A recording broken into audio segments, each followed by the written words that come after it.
भाई बहन का रिश्ता स्नेह, ममता और विश्वास का एक अटूट बंधन। बहन भाई की कलाई पर राखी बांधकर उसकी लंबी उम्र और सुख समृद्धि की कामना करती है और भाई बहन की सुरक्षा व सम्मान का वचन देता है। इस पवित्र रिश्ते के त्योहार रक्षाबंधन को इस बार और भी खास बनाया है। मयूरभंज की सभाई घास से बनी राखियों। बाजार में कई रंग बिरंगी राखियां मिल रही हैं, लेकिन इस राखी की बात ही कुछ अलग है।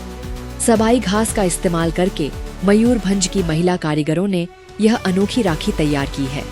सबाई घास के साथ साथ धान, अरवा चावल, अक्षत और विभिन्न प्राकृतिक सामग्रियों से यह सुंदर व मनमोहक राखी बनाई गई है।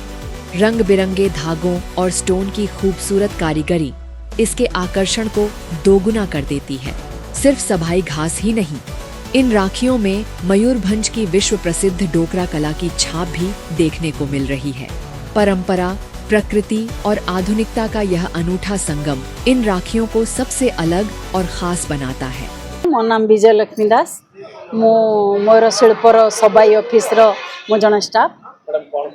सबाई घास महिला को स्वावलंबी करछि पुणी आतरे निश्चय भाव सबाई घास से माने कौन कह डिपेंडेड बनैबा कि सबू किछि तैयारी करबा कि से माने केमती स्वावलंबी हेई परिवे, से केमती तैयारी करी दुई पैसा इनकम करि परिवे। आमे भी चाहूचु से माने बहुत ए मयूरभंजर जत्ते सबू निम्न स्तर रो महिला माने थिले हमर से माने आजिकली बहुत राज्य को बाहर राज्य को से माने गलेनी सबाई जिंस तैयारी करी कि एत्ते से माने नाम इनकम करलेनी। माने आम ओडिशार मध्ये आउ किछिरो करथिबे कि नाही के जानी, मयूरभंजर महिला माने तो बहुत किछि नाम रोजगार करि नै छथि। ता संगे पैसा भी स्पेशल होची सबाई राखी। एबे नुआ वर्ष एथर वर्ष पई सबाई रो राखी करछथि। आइटम सबाई रो तो बहुत सारा आपण माने अगणित, किंतु विशेष करके तांकर आमर केतेबेले मयूर शिल्प को आपण आसीबे बनिका स्टेडियम गले पाख सेतेबेले देखिबे स्टोर रे बुलिकी केते प्रकार बहुत प्रकार माने शह शह प्रकार डिजाइन सब रही। ता संगे गोटे नुआ यूनिक तैयारी होईची एथर सबाई घासर राखी।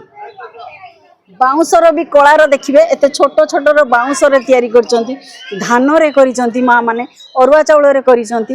माने जेते सब भाबिकी से करिसंती आ सुंदर भी लागुची। आपण माने भी देखंतु राखी को केमती सुंदर लागुची कि नाही। आपण माने थरे आसंतु, समस्त को निमंत्रण करूची। आपण किनिबा सहयोग रे से मान को भी दि पैसा किछि मिली जीव, रोजगार भी हेई जीव। ता संगे भाई भौणी रो पवित्र संपर्क भी एई सबाई घासरे भी नुआ हिसाब रे बढ़ी जीव हैला। आउ कोन कहिबी, आपण आउ केतेबेले आसंतु आम मयूर शिल्प को स्टोर रे बहुत सारा प्रोडक्ट रहिची, गिफ्ट हैम्पर रहिची। जेते प्रोडक्ट खोजी परिबे नेई परिबे। प्लांटर आउ वॉल डेकर जगन्नाथंकर एठी गोटे देखंतु जगन्नाथंकर गोटे संबलपुरी प्रिंट रो गोटे डिजाइन करा हेची, सेटा भी केमती गिफ्ट दबा पई केते सुंदर हेची। आगो को गुरु दिवस भी आसुची, आपण माने आसंतु मयूर शिल्प विजिट करंतु आउ हमको लाभ भी दियंतु, आपण भी लाभ उठांतु।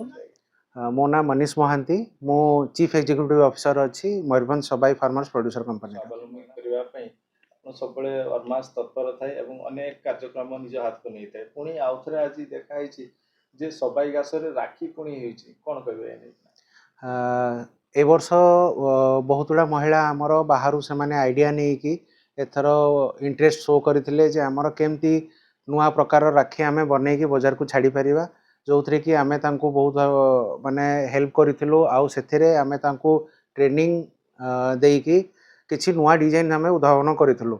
आउ जोउडा कि एबे आमर एई वर्ष आमे जतबेले आमे मार्केट रे ताकू छाड़ला परे बहुत से माने ब्लॉगर्स हुंतु आमर लोकल लोक हुंतु बहुत ताकू एप्रिसिएशन करिसंती। आउ पाखापाखी आमर 5000 रु 6000 राखी आमर 4-5 दिन भितर सेल हो गलानी।